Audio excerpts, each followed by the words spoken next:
Indrajit study point में आप सभी का स्वागत है। हम पढ़ रहे हैं कॉम्पिटिटिव एग्जामिनेशन सेट 29.4, जैसा कि आपने थंबनेल में देखा है। तो चलिए शुरुआत करते हैं question number 76। Question number 76, PSU bank विलय की निगरानी के लिए 30 अक्टूबर 2017 को गठित समिति का अध्यक्ष कौन था? केवल अध्यक्ष का इसमें नाम बताना है। तो अरुण जेटली जी उस समय अध्यक्ष थे उसके। क्वेश्चन नंबर 77, अक्टूबर 2017 में किस संगठन ने भारत में संरचनात्मक सुधार के लिए एक 3 आयामी दृष्टिकोण सुझाया था? केवल 3 आयामी दृष्टिकोण सुझाया था। कौन सुझाया था? फिर से, अक्टूबर 2013 में किस संगठन ने, कौन सा संगठन सुझाया था कि भारत में संरचनात्मक सुधार के लिए एक 3 आयामी दृष्टिकोण बताया गया था? विश्व बैंक था कि कौन था? विश्व बैंक नहीं, अंतर्राष्ट्रीय मुद्रा कोष ने ही बताया था कि भैया ये सुझाव कर लो, अच्छा रहेगा आपके लिए। क्वेश्चन नंबर 78, भारत ट्यूनीशिया संयुक्त आयोग का 12वां से 30 अक्टूबर 2017 को कहां आयोजित किया गया था? 12वां नंबर आयोजन कहां पर आयोजित किया गया था? वही तो पूछ रहा है। नई दिल्ली में आयोजित किया गया था।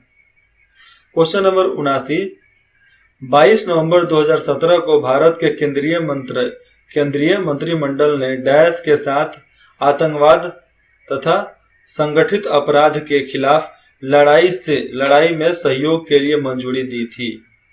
फिर से सुनो, 22 नवंबर 2017 को भारत के केंद्रीय मंत्रिमंडल ने डैश के साथ आतंकवाद तथा संगठित अपराध के खिलाफ, अपराध हो रहा था आतंकवाद ज्यादा बढ़ गया था, और खिलाफ लड़ाई का सहयोग के लिए मंजूरी दी थी। क्या लड़ेंगे हम? तो किसके खिलाफ हुआ था? तो एक ही तो बचा है, रूस के खिलाफ, कि नहीं भैया अभी नहीं लड़ेंगे हम लोग, अभी चलेंगे, साथ चलेंगे। तो रूस को साथ लेकर चले थे हम लोग, क्योंकि वहां पर सहयोग करना था, केवल सहयोग।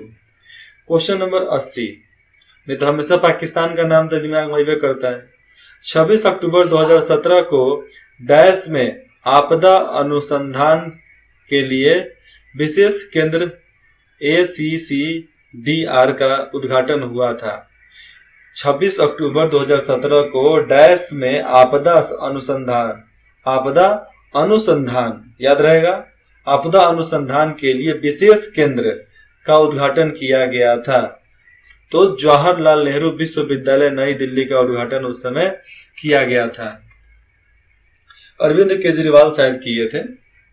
क्वेश्चन नंबर 81, 14 जुलाई 2017 को लोकार्पित भारतीय रेलवे के सौर यंत्रों के पहले सेट की कुल क्षमता क्या थी? कितनी थी पहले क्षमता? तो पहले 5 मेगावाट पीक उसका क्षमता था। किसका? लोकार्पित भारतीय रेलवे के सौर संयंत्र, मतलब बिजली वाले क्षेत्र का। लेकिन उसको बढ़ाकर अब तो बहुत ज्यादा कर दिया गया है ना। क्वेश्चन नंबर 82, सर्च इंजन की दिग्गज कंपनी गूगल डूडल 2017 को किसका 151वां जन्मदिन मनाया था? 151 जन्मदिन किसका मनाया गया था? वो कौन सा था? किसी का नाम था कि कोई कंपनी था? वही तो बताना है। कर्नेलिया सोराबजी, इन्हीं का जन्मदिन मनाया गया था। 151वां जन्मदिन मनाया गया था। वो एक तरह से गूगल के लिए बहुत ज्यादा लगाव रखने वाले आदमी थे। ठीक है, 82 हो गया ना। क्वेश्चन नंबर 83, 2018 में नास्कोम NSSCOM की पहली महिला अध्यक्ष कौन थी? नास्कोम की पहली महिला अध्यक्ष कौन थी? देवजानी घोष, ये पहली महिला वहां के अध्यक्ष बनी थी। क्वेश्चन नंबर 84, नवंबर 2017 में यूनेस्को के क्रिएटिव सीजिट नेटवर्क के अंतर्गत भारत का कौन सा शहर सम्मिलित किया गया था? तो भारत का चेन्नई सम्मिलित किया गया था। क्वेश्चन नंबर 85, अगस्त 2017 में किस देश ने पहली बार भारतीय केले, अनार तथा कस्टर्ड सेब के आयात की अनुमति दी थी? अब वो कौन सा देश है जो भारत से फल ले जाता है, भारत से फल ले जाने के लिए अनुमति दे दिया था कि नहीं भैया लाओ तुम, हम लेंगे, हम पे यहाँ पर खाएंगे। कनाडा ही था वो देश जो भारत से सब फल ले जाता था। पेपर 3, अब इसमें अंक गणित आने वाला है। तो क्वेश्चन नंबर 86, निम्नलिखित में से कौन सा चाहे से कथन सत्य है, केवल कथन सत्य बताना है। 1, 2, तो कौन सा इसमें से सत्य आपको लग रहा है? केवल 2 तो मेरे को सत्य लग रहा है, बाकी सब नहीं लग रहा है। तो आंसर ये देखो, केवल का यहाँ पर ये कट गया है। क्वेश्चन नंबर 87, प्रथम 3 सम संख्याओं का योग बताइए। तो 12 ही है जो जिसका योग मैंने 12 बता दिया। 3 सम 4 तिहाई 12, ऐसे भी हो सकता था, लेकिन बाकी इसमें से 3 से कोई जुड़ सकता है? नहीं जुड़ सकता है ना, तो यही 12 इसका आंसर हो जाएगा। क्वेश्चन नंबर 88, आप इसको खुद देख लो क्वेश्चन को, और इसका मैं केवल आंसर बता ही देता हूं। तो आंसर होगा इसका ए, 1.0202। सब इसी तरह 0202 आते रह जाएगा, इसीलिए इस पर इस तरह लाइन घेर दिया जाता है। क्वेश्चन नंबर 89, 80 से 20 तक ऐसी कितनी संख्या है जो 7 तथा 5 दोनों से विभाजित हो सकता है? 7 तथा 5 दोनों से विभाजित हो सकता है। देखो 80 को विभाजित करने के लिए 4 तो ठीक है, और 120 के लिए भी 4 ठीक है, लेकिन 7 बार में 8 बार में बताना है, तो आंसर हो जाएगा इसका 1। क्या होगा? 1। फिर से समझो यहाँ पे बोला क्या जा रहा है। 80 से 120 तक ऐसी कितनी संख्या है जो 7 या 5 से विभाजित हो सकता है? तो 80 से 120 के बीच में एक ही ऐसा है जो 7 और 5 दोनों से विभाजित हो सकता है, बाकी अन्यथा नहीं हो सकता है। क्वेश्चन नंबर 90, आप 90 नंबर क्वेश्चन ये देख सकते हैं, और इसका जवाब मैं केवल बता देता हूं, क्योंकि ये मैं बताऊंगा क्या, आप समझोगे क्या, मुझे नहीं पता। तो क्वेश्चन नंबर 90 का आंसर हो जाएगा बी। क्वेश्चन नंबर 91, सी की आय बी की आय से 30% अधिक है तथा बी की आय ए की आय से 30% अधिक है, तो सी की आय ए की आय से कितने प्रतिशत अधिक है? तो 69% अधिक है। कितना? 69। क्वेश्चन नंबर 92, यदि x ratio y equal to 4:3 होता है, y तथा y ratio z equal to 7:9 होता है, तो x रेशियो z क्या होगा? x रेशियो z क्या होगा ये बताना है। तो इसका आंसर हो जाएगा आपको 28:27, आंसर बी। क्वेश्चन नंबर 93, 50 संख्याओं का औसत 18 ज्ञात किया जाता है।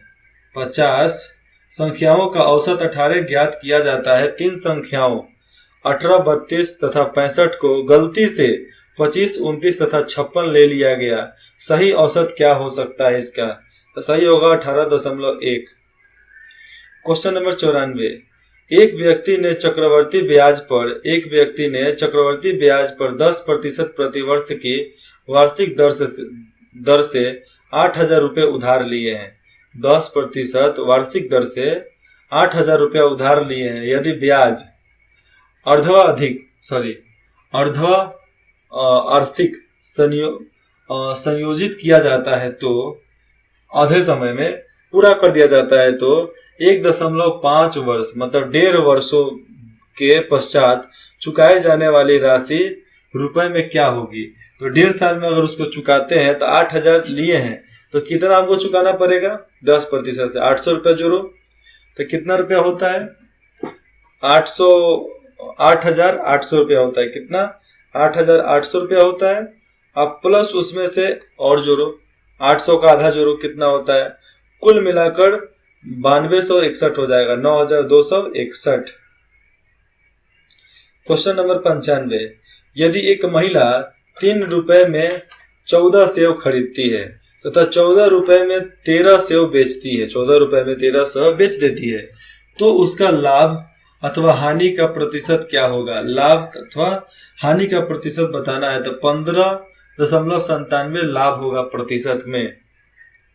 क्वेश्चन नंबर 96, पंकज एक घड़ी को 900 रुपए में खरीदता है तथा उसके अंतिम मूल्य को इस प्रकार अंकित करता है कि 30% की छूट देने के पश्चात भी उसे 40% का लाभ होता है।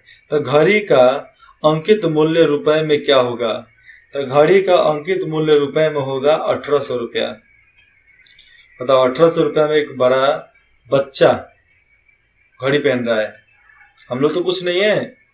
क्वेश्चन नंबर 97, एक वर्ग के विकर्ण की लंबाई 7 सेंटीमीटर है, तो वर्ग के क्षेत्रफल से सेंटीमीटर स्क्वायर में क्या होगा? वर्ग के क्षेत्रफल से सेंटीमीटर स्क्वायर में बताना है कि क्या हो सकता है आंसर इसका। तो 24.5 होगा इसका आंसर। क्वेश्चन नंबर 98, एक रेलगाड़ी 320 मीटर लंबे प्लेटफॉर्म को पार करने में 30 सेकंड तथा 230 मीटर लंबे प्लेटफॉर्म को पार करने में 25 सेकंड लगाती है। देखो, एक रेलगाड़ी 230 मीटर लंबे प्लेटफॉर्म को पूरा करने के लिए 30 सेकंड लगाती है और दूसरा गाड़ी है जो है 230 मीटर लंबे प्लेटफॉर्म को पार करने के लिए 25 सेकंड लगाती है। तो रेलगाड़ी की लंबाई मीटर में क्या होगा? केवल रेलगाड़ी की लंबाई बता देना है। तो 220 इसका हो जाएगा लंबाई, मीटर में 220 मीटर। क्वेश्चन नंबर 99, राहुल की आयु 50 वर्ष है। राहुल की आयु 50 वर्ष है, 50 साल का है तथा मोहित की आयु 70 वर्ष है। कितने वर्ष पूर्व उनकी आयु का अनुपात 1:2 हो जाता था? कितना साल बाद पूर्व दिया गया ना, सॉरी, कितना साल पहले उसके आयु का अनुपात 1:2 था? बस आंसर हो जाएगा इसका 30 साल पहले। क्वेश्चन नंबर 100, अनुज की क्षमता विनोद की क्षमता का 150% है। यहाँ पर है चाहिए लेकिन है लिखा है। यदि अनुज एक कार्य को 10 दिनों में कर सकता है तो वे दोनों मिलकर उसी कार्य को करने में कितना समय लगाएंगे? अगर एक 10 दिन में पूरा कर रहा है तो दोनों मिलकर कितना दिन में लगाएंगे? 6 दिन में कंप्लीट कर देंगे, उठा कर फेंक देंगे सबको, काम खत्म, एक दिन महटिया देंगे। ये है आपका आंसर। सेट 29 का ये हो जाएगा आंसर। आप इसको पीडीएफ चाहते हैं तो indrajit@gmail.com पर आप कमेंट कर सकते हैं, मैसेज कर सकते हैं। इसके अनुसार आपको बता दिया जाएगा, प्रोवाइड करा दिया जाएंगे। सारा पीडीएफ आपको एक बार में भेज देंगे हम, जितना पीडीएफ है एक बार में। इंद्रजीत स्टडी पॉइंट में जुड़ने के लिए आप सभी का बहुत बहुत धन्यवाद। जहां भी दिक्कत होता है आप कमेंट करके बता सकते हैं। विदिन 24 आवर 24 घंटा के अंदर आपको रिप्लाई मिल जाएगा। फिर मिलते हैं सेट 30.1 में। धन्यवाद।